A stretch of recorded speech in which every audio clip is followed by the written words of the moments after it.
बंदी छोड़ सतगुरु रामपाल जी परमेश्वर जी की जय हो।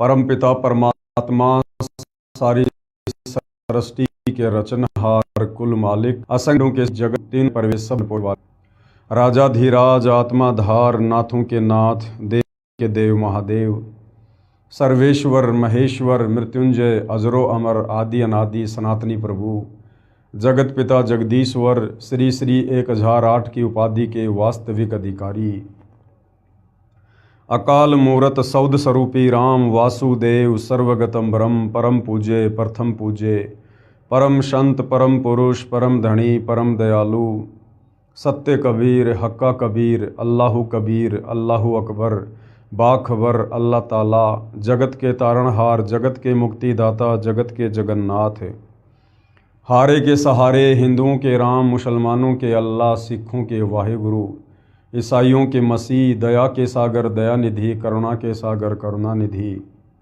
स्वयंभू परिभू संकट मोचन कष्ट हरण मंगल करण दुख भंजन अविगत कबीर निर्विकार निर्विषम परमात्मा अलय अलेख सतगुरु आदि अनादि सतगुरु असली मर्यादा पुरुषोत्तम असली राम असली कृष्ण असली घनश्याम असली मुरारी राजाओं के राजा महाराजाओं के महाराजा शहंशाहों के शहंशाह सम्राटों के सम्राट भगवानों के भगवान अल्लाहों के अल्लाह प्रभुओं के प्रभु मसीहाओं के मसीह सच्चे वाहिगुरु बाबाओं के बाबा पीरों के पीर सेठों के सेठ जगत सेठ सावड़सा सेठ सर्वगुण संपन्न अनंत कोटि कलाओं के स्वामी अनंत कोटि ब्रह्मांडों के नायक योगियों में महायोगी ध्यानियों में महाध्यानी सिद्धों में परम सिद्ध ज्ञानियों में तत्व ज्ञानी ब्रह्म ज्ञानी महाज्ञानी परम ज्ञानी सर्वश्रेष्ठ ज्ञानी विज्ञानी युवा कबीर समर्थ कबीर असमवात अमित ओजा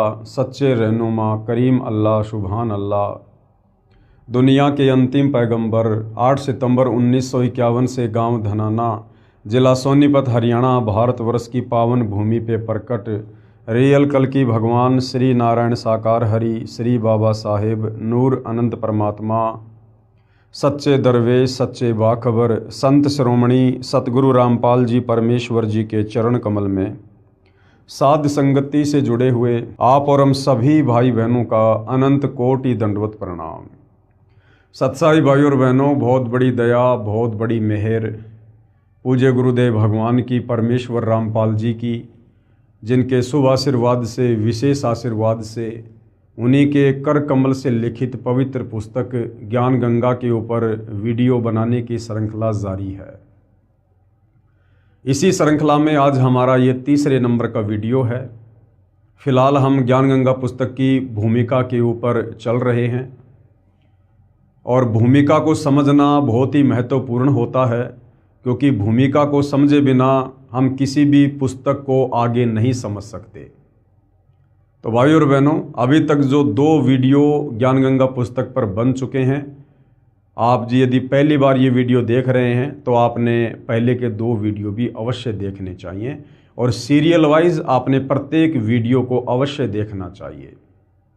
विशेषकर हिंदू समाज से जुड़े श्रद्धालु भगत भाई बहन, उनके लिए ये पवित्र पुस्तक ज्ञान गंगा किसी वरदान से कम नहीं है, क्योंकि जो ज्ञान हमें हमारे तत्व ज्ञानहीन धर्मगुरु सतयुग से लेकर वर्तमान समय तक नहीं दे पाए, वो समस्त शास्त्रों से प्रमाणित ज्ञान आप जी को इस पवित्र पुस्तक ज्ञान गंगा में पढ़ने को मिलेगा।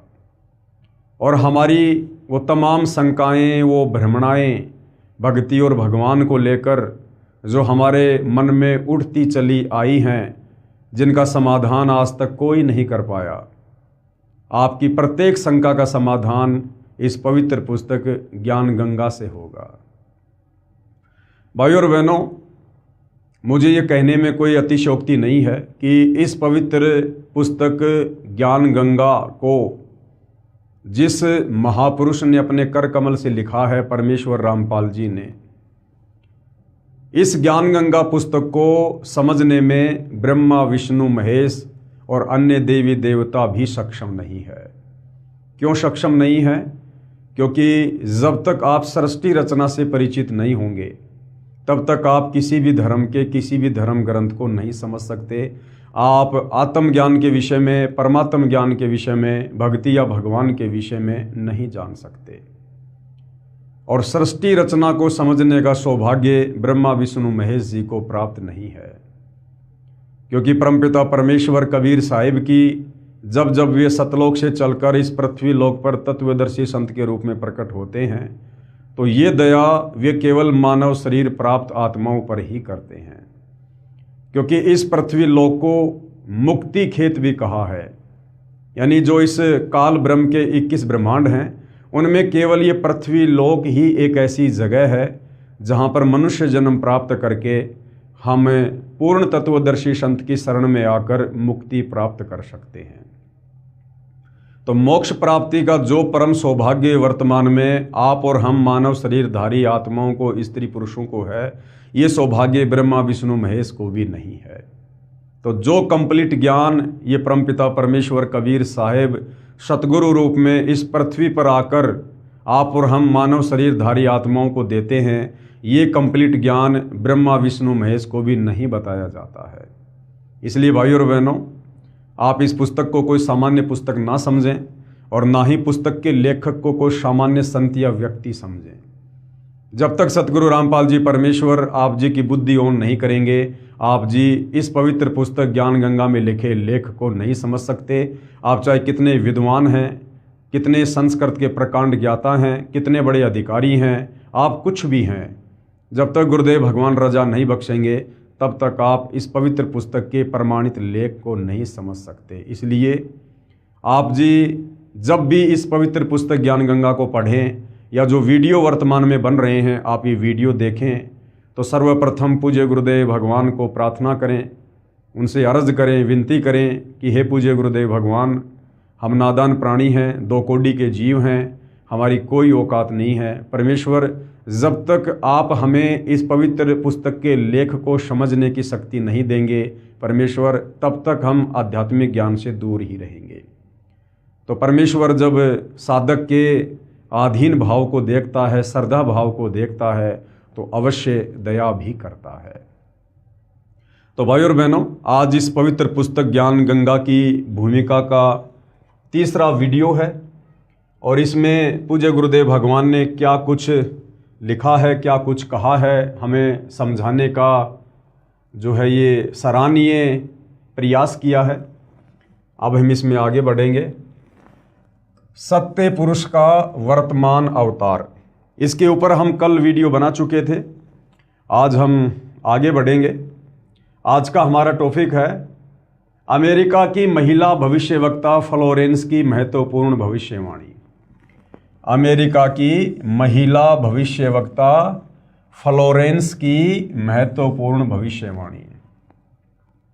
परम पूज्य परमेश्वर सतगुरु रामपाल जी को लेकर सदियों पहले बहुत सारे भविष्यवक्ताओं ने, जैसे अमेरिका के न्यू जर्सी शहर की रहने वाली फ्लोरेंस, फ्रांस देश के नास्ट्रेडमस बाबा वेंगा और भी बहुत सारे जाने माने भविष्यवक्ताओं ने भविष्यवाणियाँ की हैं। और उनकी भविष्यवाणियाँ जिस महापुरुष के ऊपर की गई हैं वो केवल सतगुरु रामपाल जी परमेश्वर जी के ऊपर ही खरी उतरती हैं। तो क्या कुछ फ्लोरेंस ने वर्तमान समय को लेकर सटीक भविष्यवाणियाँ की हैं, आप जियों को दिखाते हैं। अमेरिका की विश्वविख्यात भविष्यवक्ता फ्लोरेंस ने अपनी भविष्यवाणियों में कई बार भारत का जिक्र किया है। द फॉल ऑफ सेसेशनल कल्चर नाम की अपनी पुस्तक में उन्होंने लिखा है कि सन 2000 आते आते प्राकृतिक संतुलन भयावह रूप से बिगड़ेगा। लोगों में आक्रोश की प्रबल भावना होगी, दुराचार पराकाष्ठा पर होगा। पश्चिमी देशों के विलासितापूर्ण जीवन जीने वालों में निराशा, बेचैनी और अशांति होगी। ये पश्चिमी देश कौन हैं? America, England, Britain, France, Germany, ये हैं पश्चिमी देश। तो क्या कहा था फ्लोरेंस ने कि पश्चिमी देशों के विलासितापूर्ण जीवन जीने वालों में निराशा, बेचैनी और अशांति होगी। क्यों? अध्यात्म की कमी के कारण, क्योंकि ये आत्मा उस समय तक शांत नहीं हो सकती है, इस आत्मा की चाहत, इस आत्मा की जिज्ञासा उस समय तक शांत नहीं हो सकती है जब तक इस आत्मा को अपनी वास्तविक खुराक भक्ति नहीं मिलती है। ये आत्मा युगों युगों से परमात्मा के लिए तड़प रही है। वो आत्माएं चाहे अमेरिका में हो, चाहे हिंदुस्तान में हो, चाहे जापान में हो, हम सब एक ही परमपिता परमेश्वर कबीर साहिब के बच्चे हैं, उन्हीं की आत्मा है। और सृष्टि रचना से आपको पता चलेगा कि जब से हम इस काल ब्रह्म के चक्कर में, इस 21 ब्रह्मांड में अपने परमपिता परमेश्वर कबीर साहिब को और अपने निज घर सतलोक को छोड़कर आए हैं, तब से हमें यहाँ पर सुख नाम की कोई वस्तु प्राप्त नहीं हो रही है। और जब से ये आत्मा सतलोक से आई है तब तक ये उन सुखों की चाहत में भटक रही है। और काल ने हम आत्माओं को अलग अलग देशों में बांट दिया, अलग अलग जातियों में और प्रजातियों में बांट दिया, धर्मों में बांट दिया, ताकि जब कभी वो परमपिता परमात्मा कबीर साहिब आप और हम आत्माओं पर दया करके इस काल के लोक में तत्वदर्शी संत की भूमिका करने के लिए आए, हमें सृष्टि रचना के माध्यम से सतलोक की जानकारी देने आए, हमें वापस सतलोक ले चलने के लिए आए, तो उस समय हम उस तत्वदर्शी संत के संपर्क में ना आ जाएं। इसलिए इस काल ने भिन्न भिन्न भाषाएं बनवा दी ताकि उस तत्वदर्शी संत की भाषा से अपरिचित होने के कारण ये आत्मा तत्व ज्ञान से दूर रहे। यानी बहुत सारी बेड़ियां आप और हम आत्माओं के पैरों में इस काल बली ने डाल रखी हैं। इसलिए इसने अलग अलग देश बना दिए, हमें अलग अलग टुकड़ों में विभाजित कर दिया, जातियों में, धर्मों में, संप्रदायों में, समुदायों में हमारे को इसने बांट दिया है।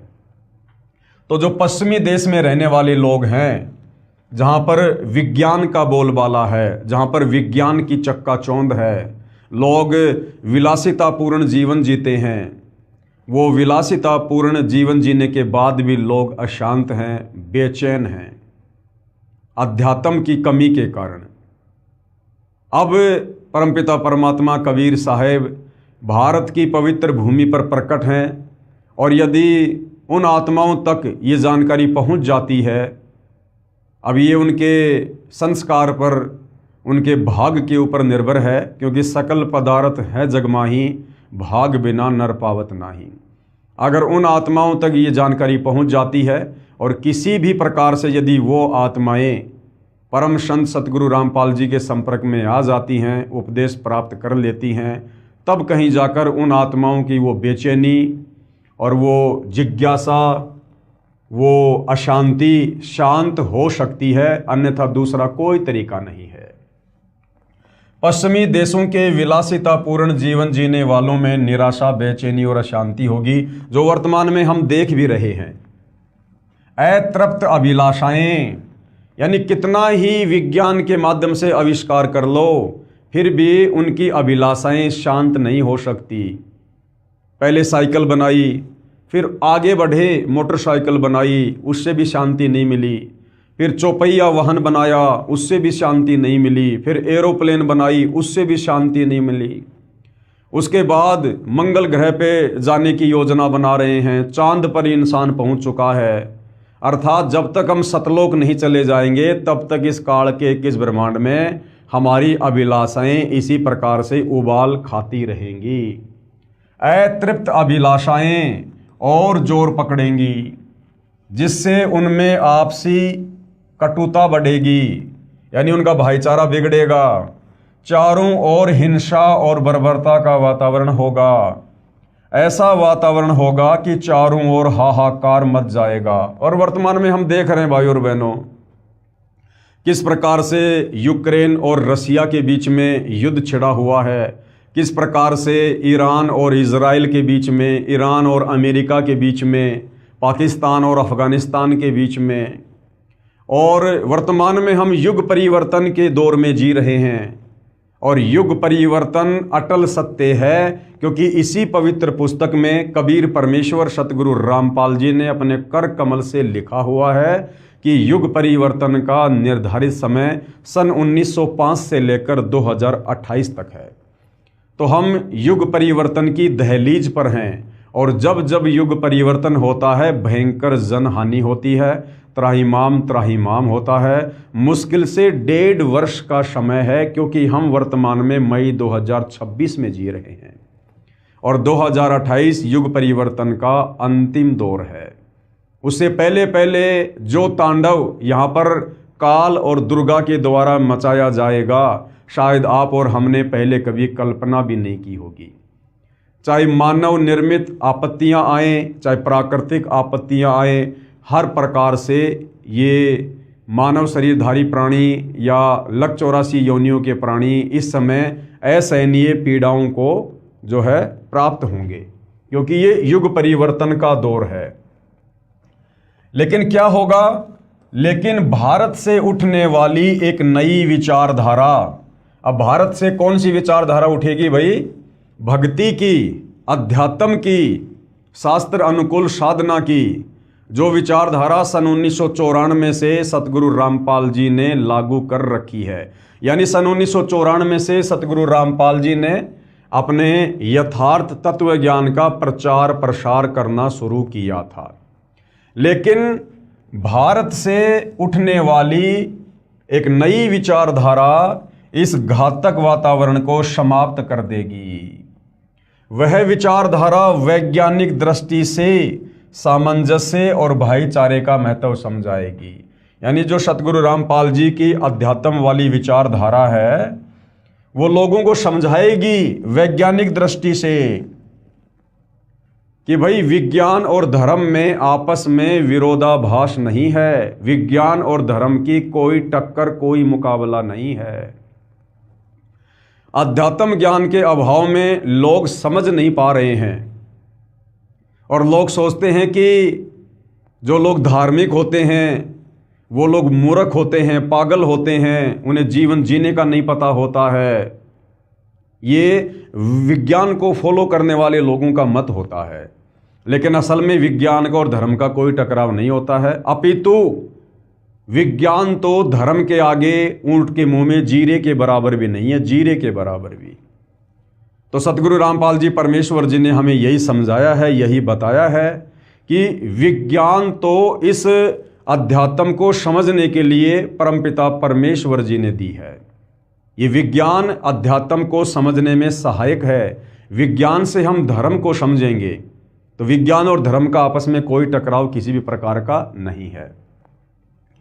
वह विचारधारा वैज्ञानिक दृष्टि से सामंजस्य और भाईचारे का महत्व समझाएगी। वह यह भी समझाएगी कि धर्म और विज्ञान में आपस में विरोध नहीं है। आध्यात्मिकता की उच्चता और भौतिकता का खोखलापन सबके सामने उजागर करेगी। आध्यात्मिकता की उच्चता यानी भक्ति की शक्ति और भौतिकता का खोखलापन सबके सामने उजागर करेगी। यानी आने वाले समय में जो लोग भगत होंगे, जो भक्ति करेंगे, और भक्ति कौन सी? शास्त्र अनुकूल भक्ति। और शास्त्र अनुकूल भक्ति पूरे विश्व में जगत गुरु तत्वदर्शी सतगुरु रामपाल जी के पास है और कहीं नहीं है। तो आने वाले समय में जो लोग भक्ति करेंगे, नेक नीति से जीवन जिएंगे, सतगुरु की शरण में रहकर मर्यादा में भक्ति करेंगे, वो निरंतर ऊपर की ओर ही उठते चले जाएंगे। वो हर प्रकार की समस्याओं से, पीड़ाओं से, रोग से, कष्टों से, तीन ताप के दुख से दूर होंगे। और जो लोग विज्ञान को ही सब कुछ मानकर विलासितापूर्ण जीवन जी रहे हैं, उन लोगों के जीवन में आने वाले समय में कष्ट ही कष्ट होंगे। आध्यात्मिकता की उच्चता और भौतिकता का खोखलापन सबके सामने उजागर करेगी। मध्यम वर्ग उस विचारधारा से बहुत अधिक प्रभावित होगा। मध्यम वर्ग कौन है? आप और हमारे जैसे लोग जो ना गरीब हैं ना अमीर हैं, जो ना गरीब हैं ना अमीर हैं, अपना नेक नीति ईमानदारी से मेहनत मजदूरी करके, कोई अपने खेतों में काम करके, छोटा मोटा व्यवसाय करके जो अपना और अपने परिवार का पालन पोषण कर रहा है, उनको कहते हैं मध्यम वर्ग के लोग। तो सबसे पहले आप देख रहे होंगे सतगुरु रामपाल जी की शरण में मध्यम वर्ग के लोग ही आए हैं। मध्यम वर्ग उस विचारधारा से बहुत अधिक प्रभावित होगा। यह वर्ग समाज के सभी वर्गों को अच्छे समाज के निर्माण के लिए उत्प्रेरित करेगा। जिस प्रकार मध्यम वर्ग से आने वाले सतगुरु रामपाल जी के फॉलोअर आज ज्ञान गंगा पुस्तक को हाथ में लेकर सभी लोगों को ज्ञान समझाने की दिशा में आगे बढ़ रहे हैं। एक अच्छे और स्वच्छ समाज का निर्माण करने के लिए बीड़ा उठा रखा है ज्ञान आधार से। यह वर्ग समाज के सभी वर्गों को अच्छे समाज के निर्माण के लिए उत्प्रेरित करेगा। यह विचारधारा पूरे विश्व में चमत्कारी परिवर्तन लाएगी। यही सतगुरु रामपाल जी का ज्ञान, सतगुरु रामपाल जी के द्वारा दी गई शास्त्र अनुकूल सत भक्ति पूरे विश्व को बदल के रख देगी आने वाले समय में। आगे उस फ्लोरेंस ने क्या कहा, मुझे अपनी छठी अतीन्द्रिय शक्ति से यह एहसास हो रहा है कि इस विचारधारा को जन्म देने वाला वह महान संत भारत में जन्म ले चुका है। अब भाइयों और बहनों, ये जितने भी भविष्य वक्ता होते हैं इनको अध्यात्म के विषय में कोई विशेष जानकारी नहीं होती है।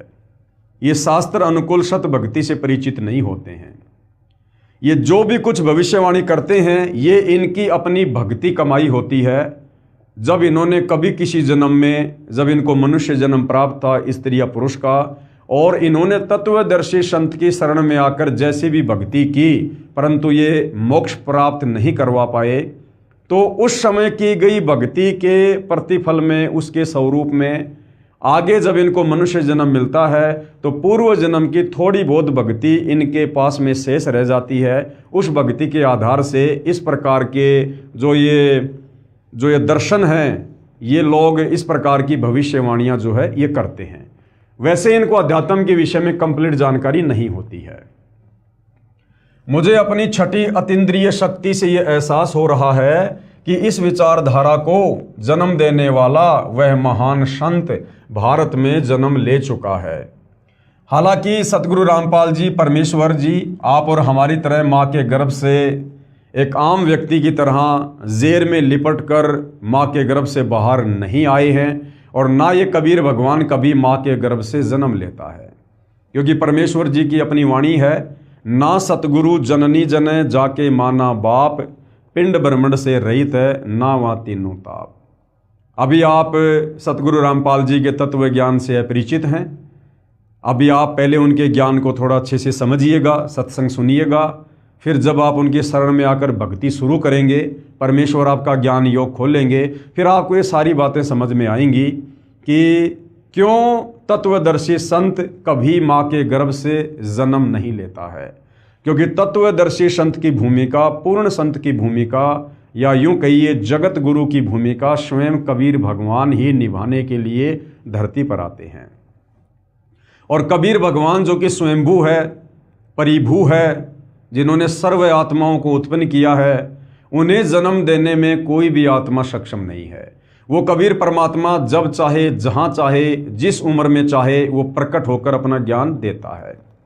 तो सतगुरु रामपाल जी परमेश्वर कोई सामान्य संत या महात्मा नहीं है।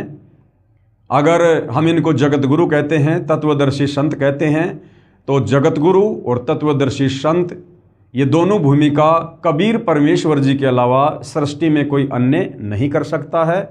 ठीक है, परमपिता परमेश्वर की लीलाएं अजब गजब है। आप और हम सामान्य प्राणी इतना जल्दी समझने में सक्षम नहीं हैं, लेकिन यदि हम उनका ज्ञान सुनते रहे, भक्ति करते रहे, तो एक न एक दिन परमेश्वर हमारा ज्ञान योग अवश्य खोलेंगे और हमें ये गुप्त रहस्य भी समझ में आने लगेंगे।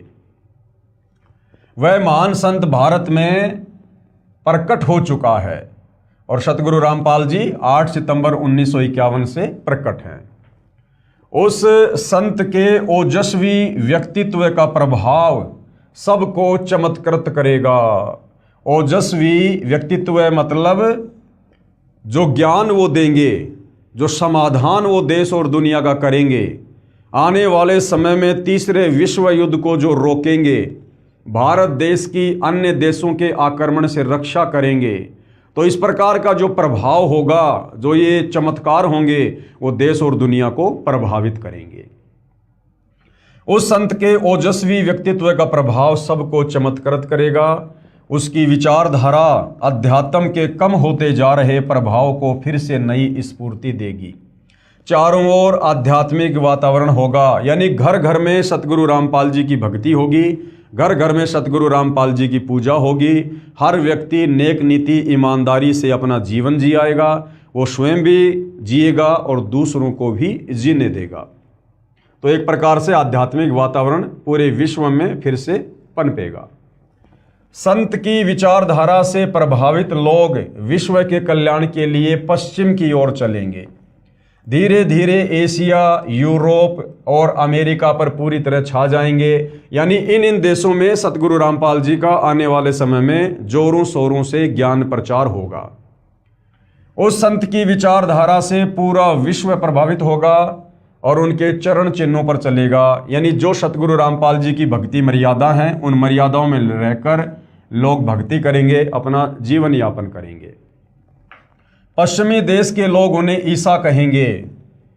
पश्चिमी देश के लोग यानी जो ये ईसाई लोग हैं, जो ईसा मसीह को मानते हैं, जब उन्हें सतगुरु रामपाल जी परमेश्वर जी के विषय में पता चलेगा कि तुम्हारा रियल मसीहा धरती पर 8 सितंबर 1951 को प्रकट हो चुका है सतगुरु रामपाल जी के नाम से, तो जो पश्चिमी देशों के लोग हैं वो सतगुरु रामपाल जी को पहचान कर उन्हें अपना मसीहा कहेंगे। मुसलमान उन्हें एक सच्चा रहनुमा, मुसलमान भाई जब उन्हें पता चलेगा कि वास्तव में हमारा जो पैगंबर है, जो रसूल है, सतगुरु रामपाल जी हैं, तो मुसलमान धर्म के लोग उन्हें सच्चा रहनुमा कहेंगे, अपना अल्लाह कहेंगे। और एशिया के लोग उन्हें भगवान का अवतार मानेंगे। और जो एशिया है, एशिया जो महाद्वीप है जिसमें बहुत सारे देश आते हैं, ये सभी देश सतगुरु रामपाल जी को भगवान कहेंगे, भगवान का अवतार कहेंगे। यानी भगवान खुद ही धरती पर अवतरित होकर आए हैं। उस महान संत की विचारधारा से बौद्धिक क्रांति होगी। बौद्धिक क्रांति का मतलब है हम भक्ति मार्ग को अच्छे से समझेंगे, हम लोग चिंतन मनन करेंगे आत्मज्ञान पर, परमात्म ज्ञान पर।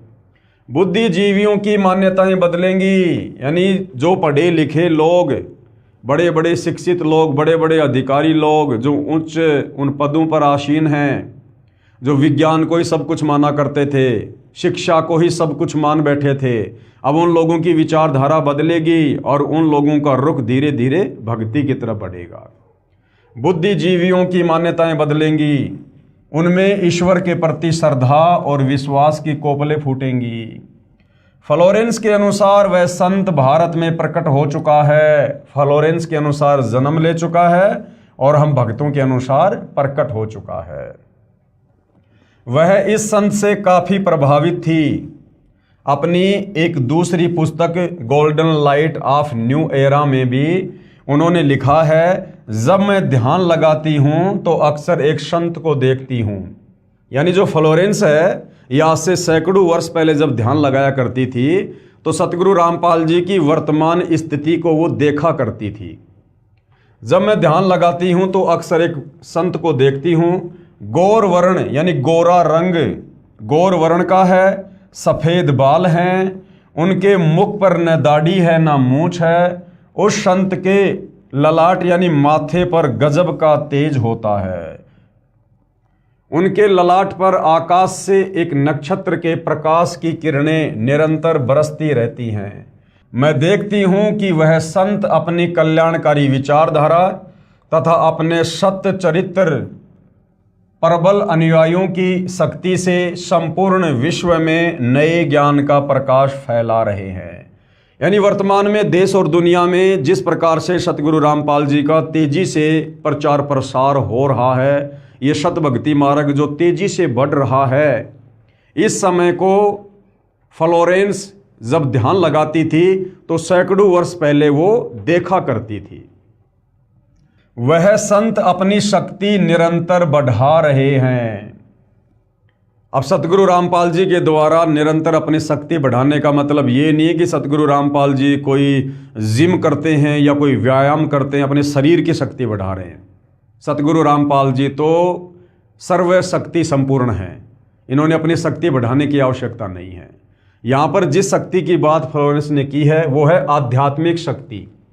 यानी सतगुरु रामपाल जी के भगत जिस प्रकार से सतगुरु रामपाल जी से ज्ञान प्राप्त करके फिर समाज में अन्य लोगों को ज्ञान समझाने की दृष्टि से ज्ञान प्रचार कर रहे हैं, जिस प्रकार सतगुरु रामपाल जी के ज्ञान का प्रचार प्रसार भारत देश सहित अन्य देशों में दिन दोगुना रात चौगुना बढ़ रहा है, यहाँ पर उस शक्ति की बात जो है फ्लोरेंस के द्वारा की गई है। वह संत अपनी शक्ति निरंतर बढ़ा रहे हैं, उनमें इतनी शक्ति है कि वह प्राकृतिक परिवर्तन भी कर सकते हैं। यानी फ्लोरेंस का कहना कि उस महान संत में इतनी शक्ति है कि वो चाहे तो प्राकृतिक परिवर्तन भी कर सकते हैं, वो बाढ़ को भी रोक सकते हैं, वो अतिवृष्टि अनावृष्टि ओलावृष्टि या फिर अकाल जैसी स्थिति को भी रोक सकते हैं। यानी किसी भी प्रकार का कोई भी प्राकृतिक परिवर्तन करने में वर्तमान में सतगुरु रामपाल जी सक्षम हैं। उनमें इतनी शक्ति है कि वह प्राकृतिक परिवर्तन भी कर सकते हैं। वह अपना कार्य वैज्ञानिक ढंग से करेंगे, परंतु ये वर्तमान समय कलयुग की बिचली पीढ़ी का है, मोक्ष का प्राइम टाइम है, और इस समय सतगुरु रामपाल जी ने चमत्कार ना करके अपने ज्ञान के माध्यम से आत्माओं को मोक्ष के लिए तैयार करना है। तो वर्तमान में सीधा सीधा चमत्कार ना करके सतगुरु रामपाल जी वैज्ञानिक दृष्टिकोण से चलेंगे। अब जैसे कुछ दिन पहले हरियाणा में बाढ़ आई, लोगों के गांवों में घरों में खेतों में पानी भर गया, जनजीवन अस्त व्यस्त होने लगा। लोगों ने सतगुरु रामपाल जी से जो है अर्ज की, प्रार्थना की, तो सतगुरु रामपाल जी ने समर्थ होते हुए और वैज्ञानिक तरीके से काम किया। यानी वैज्ञानिकों को परमात्मा ने जो सद्बुद्धि दी और जो वैज्ञानिक उपकरण बनवाए, उन वैज्ञानिक उपकरणों के माध्यम से, मोटर और पाइप के माध्यम से उन्होंने उन किसानों के खेतों का, घरों का पानी जो है बाहर निकलवाया। यानी वो संत वैज्ञानिक ढंग से अपना काम जो है वो करेगा। उनमें इतनी शक्ति है कि वह प्राकृतिक परिवर्तन भी कर सकते हैं, वह अपना कार्य वैज्ञानिक ढंग से करेंगे। जैसे भाई और बहनों, हम सुना करते थे एक ऋषि का नाम अगस्त्य ऋषि, और उनके बारे में कहा जाता है कि उन्होंने 7 समुद्रों का पानी एक घूंट में पी लिया अपनी सिद्धि से। अब अगर उस अगस्त्य ऋषि की तुलना सतगुरु रामपाल जी से की जाए तो वो अगस्त्य ऋषि और उसकी पावर, उसकी सिद्धियां सतगुरु रामपाल जी के पैर के नाखून के बराबर भी नहीं है। जब वो छोटा सा ऋषि इस प्रकार का चमत्कार कर सकता है, 7 समुद्रों के पानी को मात्र एक घूंट में पी सकता है, तो सतगुरु रामपाल जी के लिए हरियाणा के किसानों का पानी अपनी समर्थता से सुखाने में भला क्या देरी थी। लेकिन ये परमात्मा वर्तमान में इस कलयुग की बिचली पीढ़ी में इस प्रकार के चमत्कार खुल्लम खुल्ला नहीं करेगा, ये वैज्ञानिक तरीके से अपना कार्य करेगा। उनमें इतनी शक्ति है कि वह प्राकृतिक परिवर्तन भी कर सकते हैं, वह अपना कार्य वैज्ञानिक ढंग से करेंगे। उनकी कृपा और प्रयत्नों से मानवीय सभ्यता में नई जागृति आएगी। यानी जिस प्रकार से वर्तमान में आध्यात्मिकता के अभाव के चलते इंसान के व्यवहार में, इंसान के नेचर में, इंसान के चरित्र में जो गिरावट आ चुकी है, वो धीरे धीरे वापस अपनी उसी वास्तविक स्थिति पर आएगी। यानी लोगों में फिर से जागृति आएगी, लोग भक्ति मार्ग पर चलेंगे, सही मायने में लोग एक इंसान बनेंगे। उनकी कृपा और प्रयत्नों से मानवीय सभ्यता में नई जागृति आएगी, विश्व के समस्त जन समूह में नई चेतना का संचार होगा, लोक शक्ति का नया रूप उभर कर सामने आएगा। लोक शक्ति का नया रूप, अब ये लोक शक्ति का नया रूप क्या है? यानी इस विश्व में यदि आने वाले समय में किसी महापुरुष को सबसे ज़्यादा अगर समर्थन मिलेगा जनता का, तो केवल सतगुरु रामपाल जी को मिलेगा। लोक शक्ति का एक नया रूप उभर कर सामने आएगा, जो सत्ताधारियों की मनमानियों पर अंकुश लगा देगा। यानी आने वाले समय में सतगुरु रामपाल जी को देश और दुनिया का इतना ज़बरदस्त समर्थन मिलेगा, ये जो सत्ताधारी लोग हैं, जो राजनेता हैं, इनकी मनमानियों के ऊपर अंकुश लग जाएगा। मजबूर हो जाएंगे ये राजनेता सतगुरु रामपाल जी के प्रवचन सुनने के लिए, सतगुरु रामपाल जी से उपदेश लेकर उनकी आज्ञा में रहकर सच्ची नीयत से राज्य करने के लिए। सत्ताधारियों की मनमानियों पर अंकुश लगा देगा। मनोचिकित्सक तथा सम्मोहन कला के विश्व प्रसिद्ध ज्ञाता डॉक्टर मोरे बर्नस्टीन की फ्लोरेंस से अच्छी दोस्ती थी। एक बार फ्लोरेंस ने उनसे भी कहा था, डॉक्टर, वह समय बड़ी तेजी से नजदीक आ रहा है जब सत्ता लोलुप राजनेताओं की अपेक्षा आप जैसे समाज सेवकों की बातें समाज अधिक ध्यान से सुनेगा। 21वीं सदी के आते आते यानी सन 2000 के आते आते एक नई विचारधारा पूरे विश्व को प्रभावित करेगी। कौन सी विचारधारा? अध्यात्म की विचारधारा। सतगुरु रामपाल जी की भक्ति वाली विचारधारा पूरे विश्व को प्रभावित करेगी।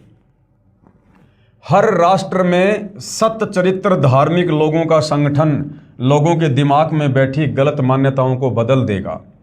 ये विचारधारा भारत से प्रस्फुटित होगी, यानी इस विचारधारा का जन्म भारत देश से होगा, वहीं से पूरे विश्व में फैलेगी।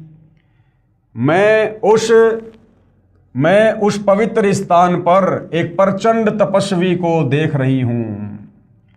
यानी जो फ्लोरेंस थी वो सतगुरु रामपाल जी के विषय में कह रही है कि मैं उस पवित्र स्थान पर यानी सतलोक आश्रम बरवाड़ा उस बहन को उस समय अपनी ध्यान अवस्था में दिखाई दे रहा था, जहां बैठकर सतगुरु रामपाल जी देश और दुनिया को आध्यात्मिक ज्ञान दे रहे थे। मैं उस पवित्र स्थान पर एक प्रचंड तपस्वी को देख रही हूं जिसका तेज बड़ी तेजी से फैल रहा है, यानी उनका ज्ञान बड़ी तेजी से फैल रहा है। मनुष्य में सोए देवत्व को जगाने तथा धरती का स्वर्ग जैसा बनाने के लिए वह संत दिन रात प्रयत्न कर रहे हैं, सत्संग कर करके, अपने भक्तों के माध्यम से ज्ञान प्रचार करवा करवा के। एक पत्रकार ने सन 1964 में फ्लोरेंस से पूछा था कि क्या वह दुनिया का भविष्य बता सकती है, तो फ्लोरेंस ने इसके जवाब में कहा था, 1970 की शुरुआत व्यापक उथल पुथल के साथ होगी।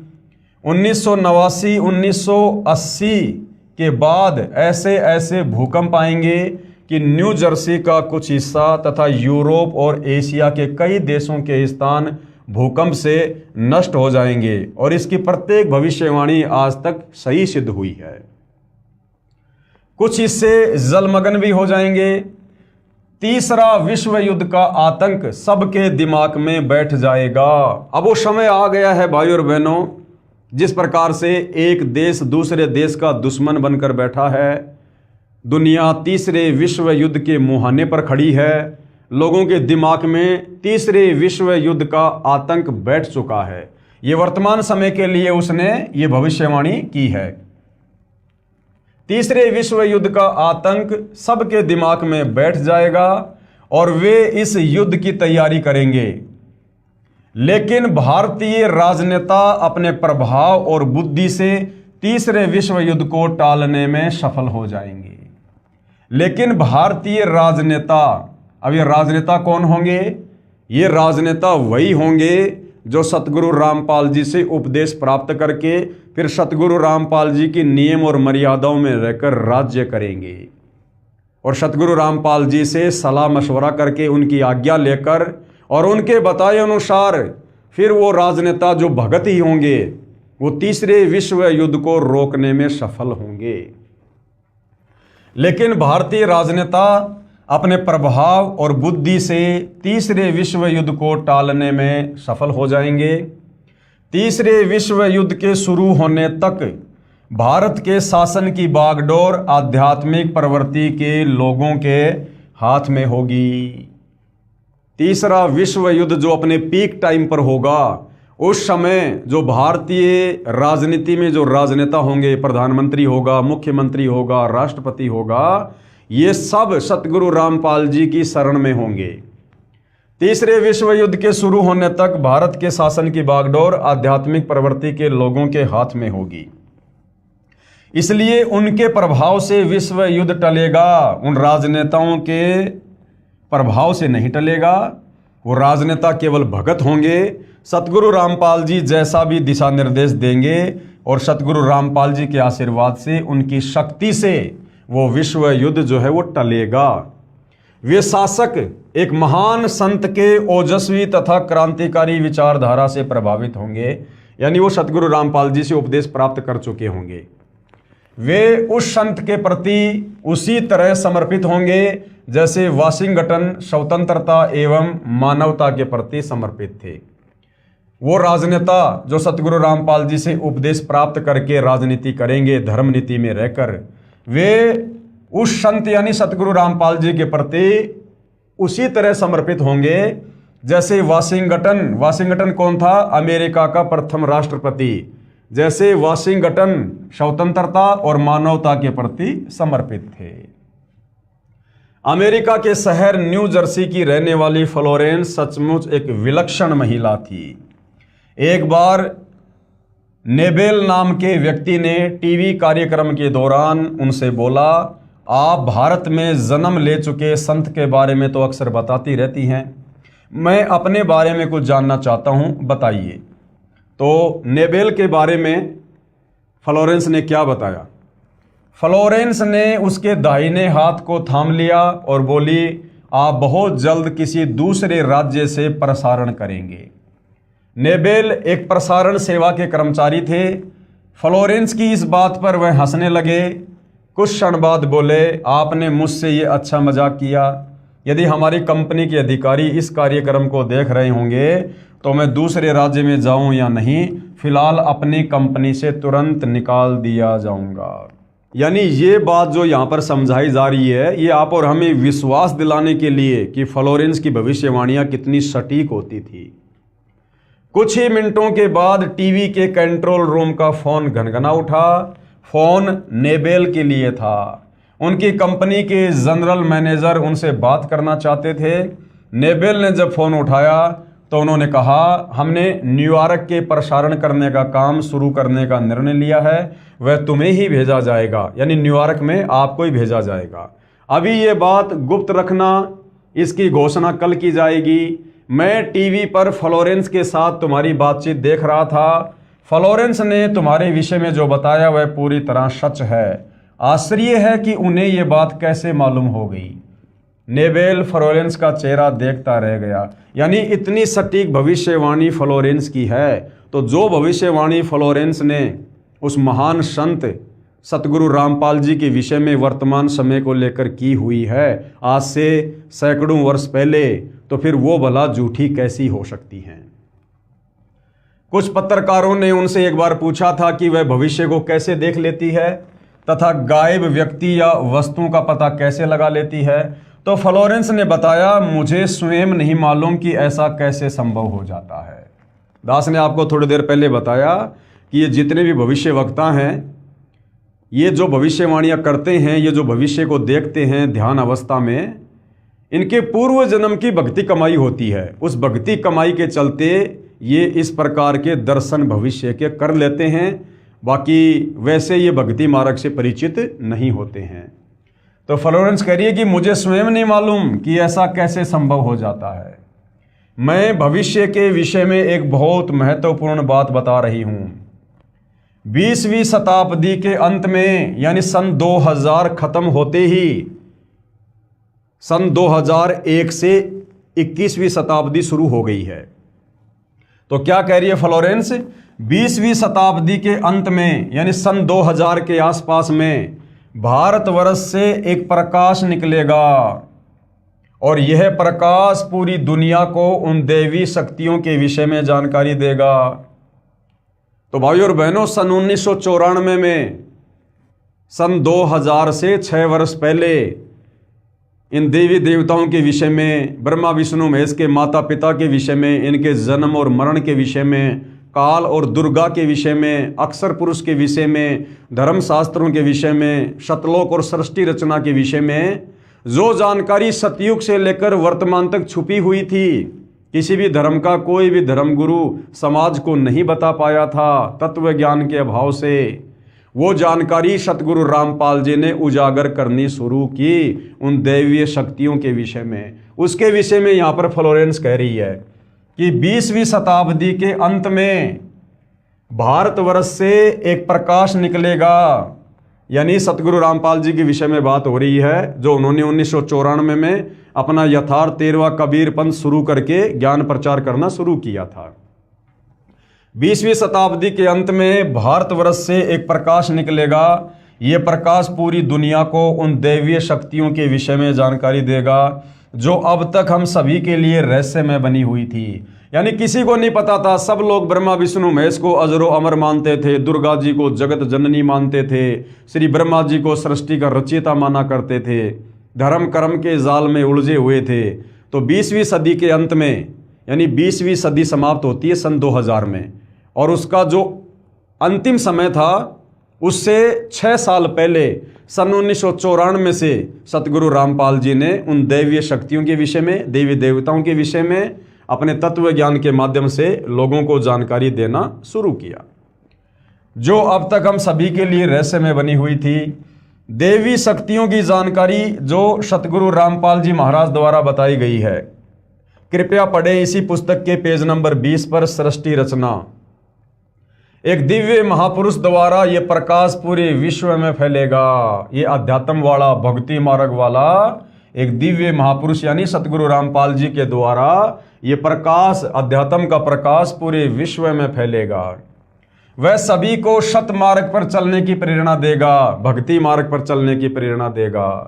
समस्त दुनिया में एक नई सोच की ज्योति फैलेगी। जब मैं ध्यान अवस्था में होती हूँ तो अक्सर यह दिव्य महापुरुष मुझे दिखाई देते हैं। यानी सतगुरु रामपाल जी का वर्तमान स्वरूप फ्लोरेंस को सैकड़ों वर्ष पहले ध्यान अवस्था में ज्यों का त्यों दिखाई दिया करता था। अब भाइयों और बहनों, ये भविष्य वक्ता हैं कौन? आम आदमी को क्यों भविष्य दिखाई नहीं देता? आम आदमी क्यों भविष्यवाणी नहीं करता? अब ये फ्लोरेंस, बाबा वेंगा, नास्ट्राडामस, ये कौन आत्माएं हैं?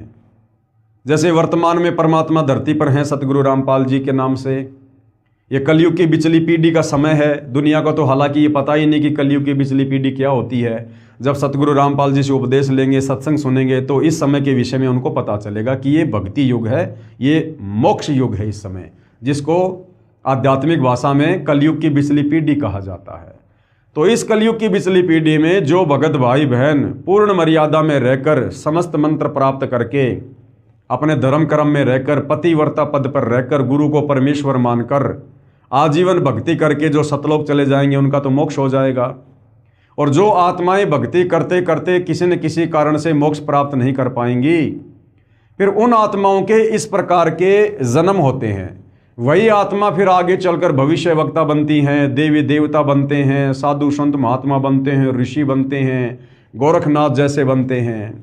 फिर ये आत्माएं होती हैं। और इस कलयुग की बिचली पीढ़ी में वर्तमान समय में जो भक्ति हम कर रहे हैं, और ये भक्ति हमारे अंतःकरण में जमा हो जाती है, और यदि हम पार नहीं हो पाते हैं तो ये भक्ति काफ़ी लंबे समय तक ये चलती है, इतनी जल्दी ये खर्च नहीं होती है। तो जब कभी उस आत्मा को मनुष्य जन्म मिलता है और यदि उसकी भक्ति सुरक्षित है, तो उस भक्ति के प्रभाव से फिर वो इस प्रकार से भविष्य बताना शुरू कर देता है। तो फ्लोरेंस भी उन्हीं आत्माओं में से एक थी। अक्सर ये दिव्य महापुरुष मुझे दिखाई देते हैं। फ्लोरेंस ने बार बार इस संत या दिव्य महापुरुष का जिक्र किया है। साथ ही यह भी बताया है कि उत्तरी भारत के एक पवित्र स्थान पर वह मौजूद है। जो हरियाणा है वो भारत के मानचित्र में वो एक उत्तरी राज्य है। तो क्या कह रही है कि उत्तरी भारतवर्ष के एक पवित्र स्थान पर वह मौजूद है, यानी सतलोक आश्रम बरवाड़ा, वो जगह उस फ्लोरेंस को उस समय दिखाई दे रही थी। सज्जनों, उपरोक्त भविष्यवाणी तथा वर्तमानवाणी है जो परम संत रामपाल जी महाराज पर खरी उतरती है, यानी सतगुरु रामपाल जी भगवान पर यह वाणी खरी उतरती है, तथा इसी का समर्थन अन्य भविष्यवाणियां भी करती हैं जो आगे लिखी हैं। वो भी हम देखेंगे इसी पुस्तक में। आगे हम इस पवित्र पुस्तक ज्ञान गंगा में बढ़े। भाई बाले वाली जन्म साखी में प्रमाण है, यानी वर्तमान में सतगुरु रामपाल जी ही वो महापुरुष है, वो परम संत है, जगत गुरु है, जो दुनिया का उद्धार करेंगे और इस आध्यात्मिक शक्ति को, आध्यात्मिक चेतना को पूरे विश्व में फैलाएंगे। ये भाई बाले वाली जन्म साखी में भी इसका जो है ये प्रमाण है। एक महापुरुष के विषय में भाई बाले वाली जन्म साखी में भगत प्रहलाद की भविष्यवाणी। ये भाई बाला कौन था? भाई बाला और मर्दाना ये आदरणीय नानक जी के भगत थे। ये ज़्यादातर समय ये नानक जी के साथ में रहा करते थे। तो भाई बाले वाली जन्म साखी में प्रमाण। भाई बाले वाली जन्म साखी में लिखा गया विवरण स्पष्ट करता है कि सतगुरु रामपाल जी महाराज ही वह अवतार हैं जिन्हें परमेश्वर कबीर जी तथा संत नानक जी के पश्चात पंजाब की धरती पर अवतरित होना था। अवतरित होना था। एक होता है अवतार, एक होता है अवतरित होना। अवतार होता है किसी आत्मा को भेजा जाता, उसको अवतार कहते हैं। जैसे विष्णु लोक जी से जो आत्माएं यहाँ आती है, अवतार धारण करती हैं, उनको अवतार कहा जाता है। और अवतरित का मतलब होता है खुद वो माँ शक्ति धरती पर प्रकट हो, उसको अवतरित होना कहते हैं। तो कबीर परमेश्वर सतगुरु रामपाल जी स्वयं सतलोक से चलकर 8 सितंबर 1951 को भारत की पवित्र भूमि पर अवतरित हुए हैं। तो क्या कहा था? जिन्हें परमेश्वर कबीर जी तथा संत नानक जी के पश्चात पंजाब की धरती पर अवतरित होना था। और सतगुरु रामपाल जी 8 सितंबर 1951 को पंजाब की धरती पर ही सतलोक से चलकर सीधे उतरे हैं, प्रकट हुए हैं, अवतरित हुए हैं। सतगुरु रामपाल जी महाराज 8 सितंबर 1951 को गांव धनाना, जिला सोनीपत, हरियाणा प्रांत, उस समय पंजाब प्रांत, क्योंकि 8 सितंबर 1951 को जिस समय सतगुरु रामपाल जी भारतवर्ष की पवित्र भूमि पर अवतरित हुए, उस समय हरियाणा राज्य नहीं बना था। सन 1951 में हरियाणा राज्य का जन्म नहीं हुआ था। उस समय ये हरियाणा का क्षेत्र ये पंजाब के अंतर्गत था।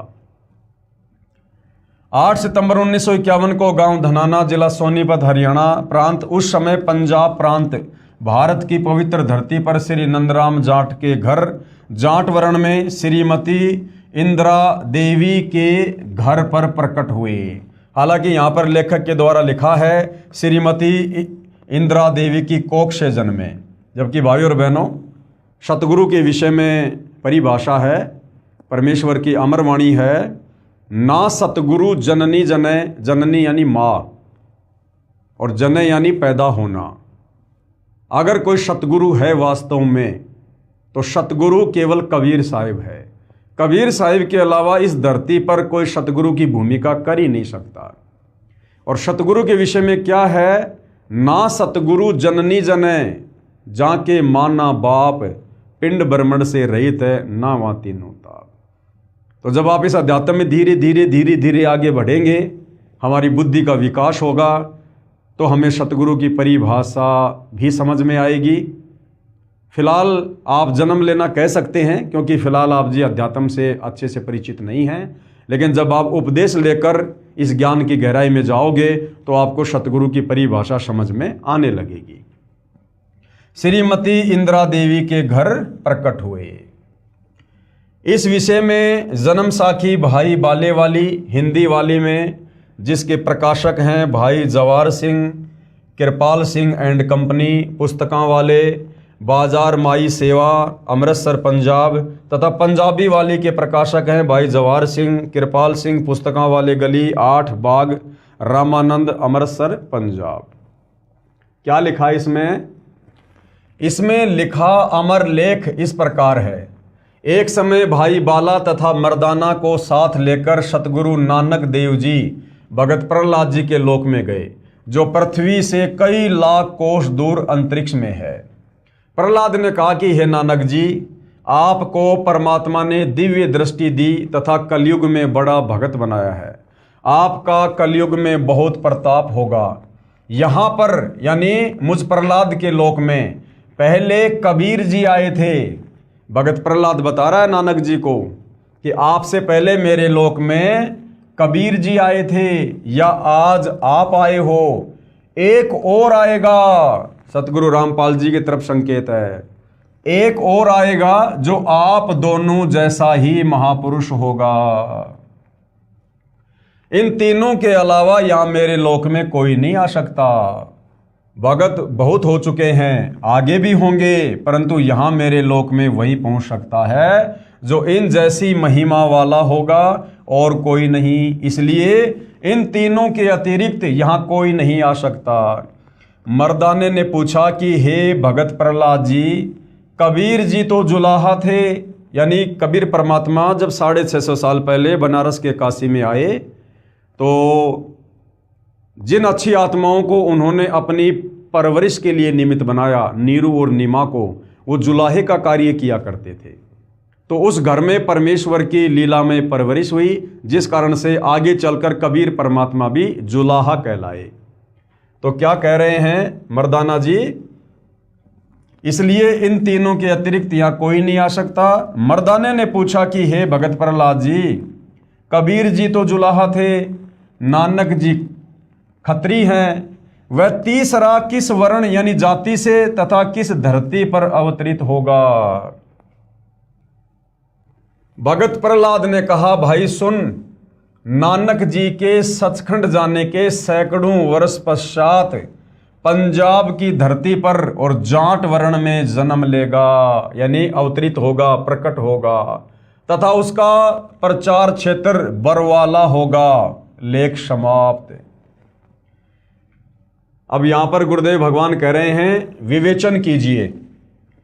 सतगुरु रामपाल दास जी महाराज वही अवतार हैं जो अन्य परमाणु के साथ साथ जन्म साखी में लिखे वर्णन पर खरे उतरते हैं। जन्म साखी में 100 वर्ष के पश्चात लिखा है, यहां पर सैकड़ों वर्ष पश्चात कहा गया था, जिसको पंजाबी भाषा में लिखते समय 100 वर्ष ही लिख दिया गया। अब ये सारी बातें भाई और बहनों सतगुरु रामपाल जी क्यों कह रहे हैं कि भाई बाल्य वाली जन्म साखी में क्या लिखा गया, ऐसा क्यों लिखा गया, जबकि वहाँ पर ऐसा लिखा होना चाहिए था?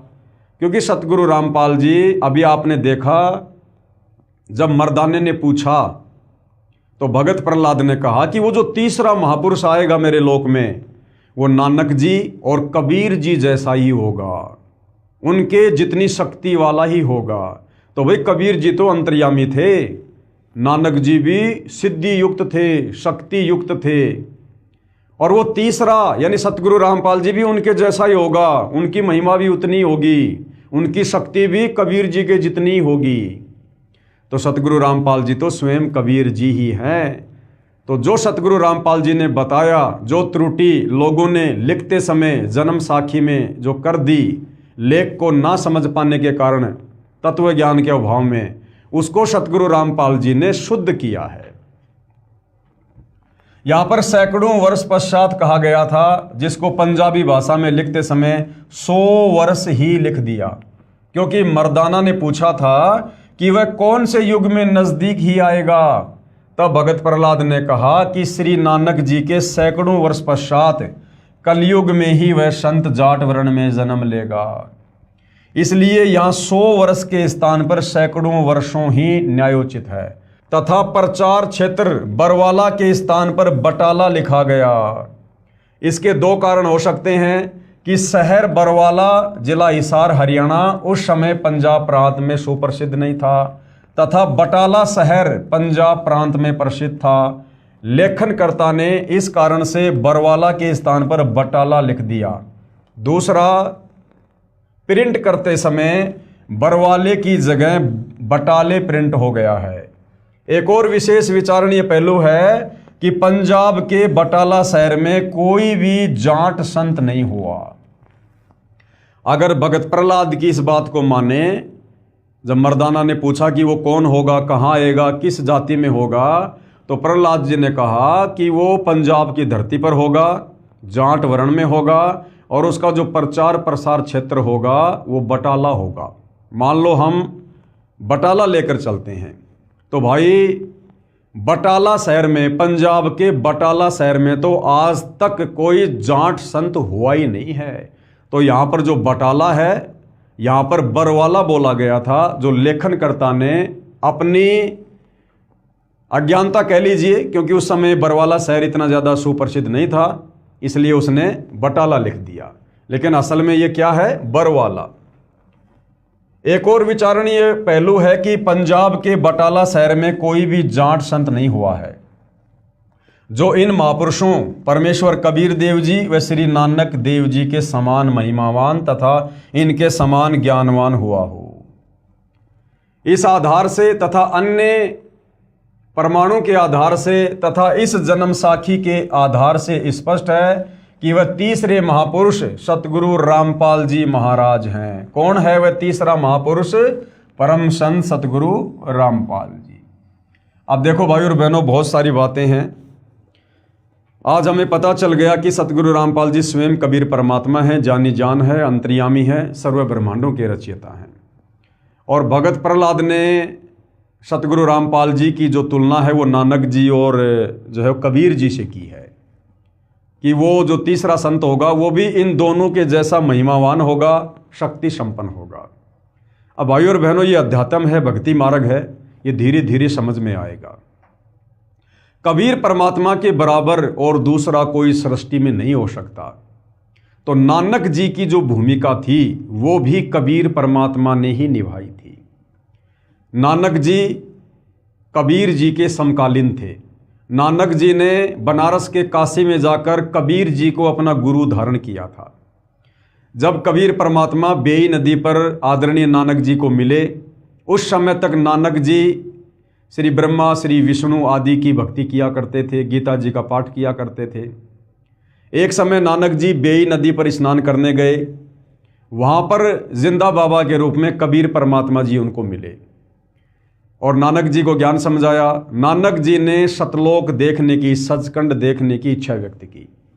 तो परमात्मा जी ने नानक जी को उनके शरीर से उनकी आत्मा को निकालकर उनको सचखंड लेकर गए और 3 दिन तक नानक जी को सतलोक घुमाया, दिखाया, नीचे ब्रह्मा विष्णु महेश के लोक दिखाए, पूरी सृष्टि की जानकारी उनको समझाई। उसके बाद कबीर परमेश्वर जी ने नानक जी की आत्मा को नानक जी के शरीर में नहीं डाला, धरती पर नहीं भेजा। ये सूक्ष्म ज्ञान है। कबीर परमात्मा ने नानक जी की आत्मा को मिनी सतलोक में बैठा दिया और स्वयं नानक जी का रूप धारण किया। ये परमात्मा किसी और का शरीर काम में नहीं लेता है, किसी और का चोला काम में नहीं लेता है। नानक जी के वास्तविक शरीर को परमेश्वर जी ने नष्ट कर दिया।